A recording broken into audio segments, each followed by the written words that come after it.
Hi, my name is Mike Steger. I'm a professor of psychology and the director and founder of the Center for Meaning and Purpose at Colorado State University, and I study meaning in life for a living.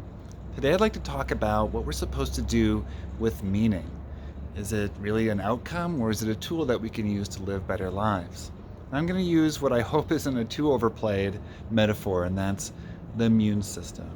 So, how can our meaning systems function like our immune systems function? So let's think about what immune systems are supposed to do. First of all, we want a healthy one. We want one that is able to take care of us, one that is working well.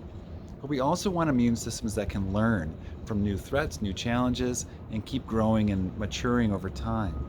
And meaning systems are very similar. We want meaning in life. We want our lives to feel meaningful. We want to feel a sense of purpose. We want to be able to make sense of the world around us. We want to feel like life is significant, that we matter, and that's all worthwhile. At the same time, we want to be able to use meaning in intentional ways and contribute to its health. So, just as an immune system does a job, we also want meaning systems to do a job.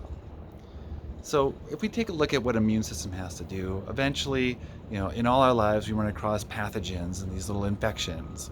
And the first thing an immune system needs to do is to detect when one has come into our body. The second thing it needs to do is identify or diagnose what's going on so it can start to attack that. And then finally, it needs to repair the damage when an infectious agent enters us. A meaning system isn't so different, particularly during a time of crisis. So the very first thing that a meaning system needs to do is detect if we're hurting. If everything's going fine and life is just fantastic, smooth sailing ahead, maybe there's nothing to detect. Your meaning system can kind of operate in the background, making you feel good about your life, making you feel like it's worth living, giving you a sense of well-being and vitality. But sometimes things happen that really shake us up. And that's when our meaning systems need to detect that something is wrong. So if we think about a meaning system, it's going to let us know this is not right, we're hurting, there's something wrong. The next step is to identify what's going on. If we take a look at the three dimensions of meaning in life, there's coherence, which is this making sense of the world. It's understandable. We have a mental model, a map of life, even a story of ourselves and life. And some of the things that happen in our lives hurt that. The damage we bear is because the world no longer makes sense, or we don't know who we are, or we don't know who the others in our lives are and whether we can trust them anymore. So that's like damage to coherence. We need to detect it, and when we've spent some time identifying where the hurt is, we can see in that case that it's about coherence. Sometimes it's about purpose, though. We have goals and dreams and aspirations, and something happens that truly ruins those or blocks them. And other times, it attacks our sense of significance, that life is worthwhile, that my own life has intrinsic value, and that in some ways I'm important or matter or can contribute to the world around me. So when we've been hurt or when things have happened that are really difficult to us, they can shake us up in any of those three ways within our sense of meaning. And our meaning system can detect that those injuries have happened, and they can help us identify what's happened to us. And in fact, they can also help us identify what corrective action we might need next. So that's the third stage, is repair. If what's happened to me is that my whole sense of who I am or who people are around me or even how the world works or what the world is like, if that's been the thing that's been damaged, then the repair work is going to be going deep inside in some sense and understanding better who I am, particularly the new me if something's happened to change who I am. Or how am I going to navigate relationships? What have I learned from the hurts that I've experienced? And how can I use that to build better relationships that nourish me and nourish others? Or maybe it's new rules about what the world is really like that we've learned. Maybe it's not stable. Maybe it's not consistent. Maybe it's a little bit dangerous seeming all of a sudden. How can we build a map of that world so that we can successfully navigate it in the future? How do we think about what we believe and take for granted? How do we think about the truths that we hold to be self-evident? And we can extend this repairing process into thinking through what kind of goals we have. I'll give a quick example.